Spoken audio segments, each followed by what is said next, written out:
在个新闻要来关心国防的消息，台北市议员呢杨世斗呢伊也了讲，国军最近伫屏东邦寮演习的时，海巡署一只船的命名伫安全的区域的隔壁，向有一粒飞弹伫边仔爆炸。驻地朋友甲斗讲，当时海巡隔壁的所在是安全的区域，空军炸唔到所在。海巡署长搁伫个代志发生的过长天呢，输掉地书讲呢无报新闻，呼吁国军应该交代真相。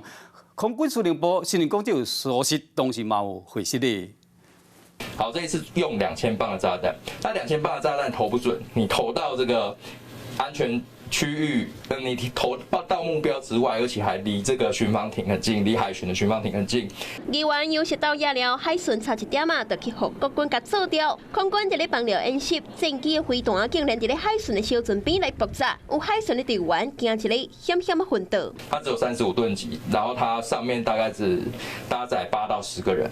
这个冲击几乎是要把这个船有可能是掀过去的，所以他们当初在听到这件事情的时候，觉得非常的惊恐。代志都发生伫咧8月初9，嘉义空军基地 F-16V 型的战机，下晡2点半执行弹炸弹的任务，伫咧屏东的邦寮演习，海巡当时隔壁的所在是安全的区域，验过飞弹发射了后，说疑似是落地恒村，为邦寮到恒村2个所在直线的距离有43公里，哪会发生这么离经的代志？邦寮当地 市民拢讲，因其实拢会欢乐国军的飞弹演习。阮才袂惊，我所以若要拍新是安怎叫阮唔好处理。有人伫咧亚寮海巡2点空的网站内讲，你敢有看过飞弹就伫你的身躯边爆炸？无够我就爱去看真身躯。即摆耳孔边但不是拢有爆炸声音，到底是我幻听，也是我有病？等你下班就爱去互医生看。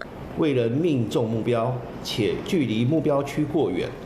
造成震波影响海巡舰艇引擎，本军深表歉意。空军司令部承认疏失，而且嘛表示失礼，未来嘛会检讨改进。Hello， 我是郑雅芳。想要抢先掌握最及时的新闻资讯吗？赶快订阅、按赞、开启小铃铛，锁定华视新闻 YouTube 频道。